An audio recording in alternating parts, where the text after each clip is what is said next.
Sementara itu di Kota Pamekasan, Jawa Timur, rumah Ketua KPPS Desa Nyala Budaya hancur dan porak-poranda akibat dibom orang tak dikenal. Beruntung tidak ada korban jiwa dalam kejadian ini. Pihak kepolisian masih melakukan penyelidikan terkait peledakan rumah Ketua KPPS.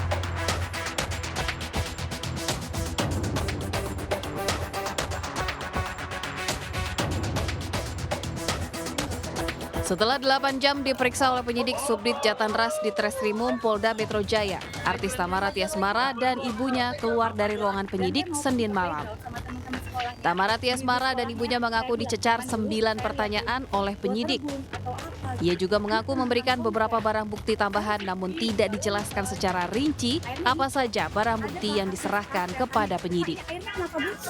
Sementara itu, Ibunda Tamara tidak kuasa menahan tangis lantaran tidak terima Tamara dicurigai terlibat kematian anaknya sendiri. Sebelumnya banyak warganet menilai Tamara terlibat dalam kematian anaknya lantaran dianggap sempat menutup-nutupi kasus kematian anaknya. Tamara juga terlihat tidak menampakkan kesedihan saat acara pengajian kematian anaknya. Terakhir, spekulasi yang beredar keterangan Tamara dan pihak sekolah putranya berbeda soal kemampuan berenang Dante. Tamara pun membantah pernyataan yang disampaikan oleh pihak sekolah yang menyebut bahwa anaknya tidak bisa berenang. Tamara meminta agar pihak sekolah harus memperjelas pernyataannya. Diperjelas sebenarnya. Anak itu kan berkembang. Anak makin hari berkembang kayak Dante, bayi aja kan makan bubur, sekarang makan nasi. Anak berkembang gitu, maksudnya sekolah tidak tahu update terbarunya Dante, lately-nya seperti apa. Bisa dilihat di CCTV atau video yang beredar yang disebarkan oleh keluarga tersangka. Itu Dante renang. Sebelumnya Tamara dan pacarnya ditetapkan sebagai tersangka yakni Yuda Arfandi serta mantan suami Tamara Engger Dimas telah menjalani pemeriksaan psikologi forensik untuk mengetahui motif pelaku menenggelamkan korban yang masih berusia 6 tahun. Dari Jakarta, Tim Liputan iNews melaporkan.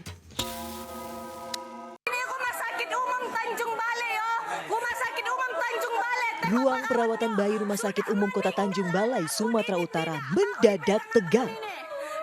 Salah satu keluarga pasien mengamuk ke sejumlah perawat dan dokter. Dalam video amatir, terlihat pihak keluarga menggendong seorang balita dalam kondisi sudah meninggal. Keluarga meminta perawat melakukan tindakan untuk melepas infus yang menempel pada jasad sang balita. Kecewa terhadap pelayanan rumah sakit, pihak keluarga pun langsung membawa jenazah dengan motor karena ambulans tidak beroperasi. Sementara itu pihak RSU Kota Tanjung Balai mengatakan peristiwa bermula saat pasien mengalami sesak nafas dan menjalani perawatan di IGD. Naas, pasien yang mengalami gagal nafas akhirnya meninggal dunia saat akan dirujuk ke rumah sakit di Medan. Kematian tersebut disinilah kericuan terjadi. Ya, keluarga merasa tidak dilayani, kenapa lama-lama dirujuk, terlalu lama dirujuk. Padahal kita sudah melakukan maksimal, tidak mungkin kita tidak rujuk kalau sudah ada tempatnya. Atas kejadian tersebut, rumah sakit telah meminta keterangan sejumlah perawat dan dokter, serta saksi untuk memastikan kebenaran peristiwa. Dari Tanjung Balai, Sumatera Utara, Ulil Amri, iNews melaporkan. Sekelompok nenek yang sedang berwisata di Pantai Permata, Kota Probolinggo, Jawa Timur menyelamatkan siswi SMP yang menjadi korban penculikan dan juga pencabulan. Polisi mendapat laporan orang tua korban berhasil meringkus pelaku. Ya Allah, tak kandani anakku, ya Allah, aku di anak Siswi SMP ini tertunduk lesu usai menjadi korban pencabulan dan penculikan di kawasan wisata Pantai Permata, Kota Probolinggo. Beruntung korban diselamatkan sekelompok nenek yang sedang berwisata di lokasi tersebut. Usai mendapat laporan orang tua korban, polisi meringkus DA, tersangka penculikan dan pencabulan. Modusnya pria 21 tahun ini merayu korban akan diantar pulang usai sekolah, namun dibawa ke lokasi kejadian dan dilakukan pencabulan. Adapun sebagai motif daripada pelaku itu, rekan-rekan ya, pelaku itu hasil dari keterangannya dia sudah mempunyai mistrea, yaitu niat jahat. Tidak menuju ke rumah korban, namun diajak ke Pantai Permata. Akibat perbuatannya, tersangka dijerat Undang-Undang Perlindungan Anak dengan ancaman pidana 7 tahun penjara. Pihak kepolisian menghimbau orang tua hendaknya mengawasi putra-putri mereka agar kejadian serupa tidak terulang. Dari Probolinggo, Jawa Timur, Hana Purwadi, iNews melaporkan. Tertangkap tangan saat mencuri pakaian di pasar Laino, Muna, Kendari, 3 orang bocah diikat pedagang di tiang listrik dan viral di media sosial. Sementara di Parepare, Sulawesi Selatan, seorang pria babak belur setelah terlibat cinta segitiga. Viral, 3 bocah yang hanya bisa pasrah dengan kondisi tangan terikat memeluk tiang listrik di depan pasar Laino, Kelurahan Laiworu, Kecamatan Batalaiworu, Kabupaten Muna, Sulawesi Tenggara. Tindakan ini dilakukan warga untuk memberikan efek jera karena ketiganya telah berulang kali tertangkap mencuri pakaian. Seorang pria ditemukan terluka parah di dalam mobil di depan kampus Perguruan Tinggi Institut Teknologi Habibie, Kota Parepare, Sulawesi Selatan.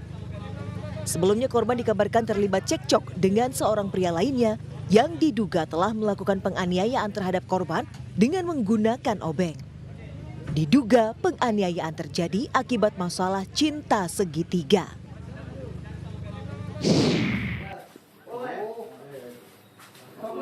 Penjaga sekolah dasar di Kota Lubuk Linggau, Sumatera Selatan diringkus polisi karena diduga telah mencabuli 2 bocah perempuan di sekolah.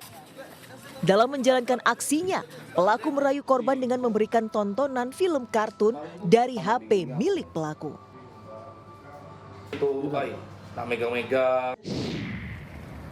Puluhan petugas penanganan prasarana dan sarana umum atau PPSU Kelurahan Ancol, Pademangan, Jakarta Utara menggelar mogok kerja. Aksi ini dilakukan sebagai protes karena sakit hati kerap diolok-olok miskin oleh lurah dan sekretaris kelurahan. Bukannya meminta maaf kepada petugas PPSU, lurah justru menyampaikan permintaan maaf kepada pimpinan atas kegaduhan yang terjadi. Pihak lurah juga meminta 114 anggota PPSU yang mogok untuk segera kembali masuk kerja. Awas kabel. Awas kabel.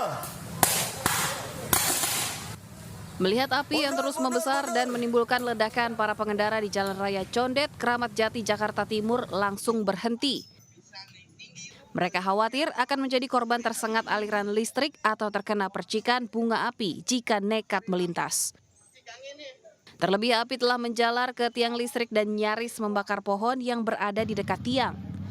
Warga menduga terbakarnya kabel udara ini akibat korsleting listrik atau kelebihan muatan sehingga karet pembungkus kabel meleleh dan terbakar. Tidak ada korban jiwa dalam peristiwa ini dan api berhasil dipadamkan setelah petugas tiba di lokasi. Dari Jakarta, Rio Manik, iNews melaporkan.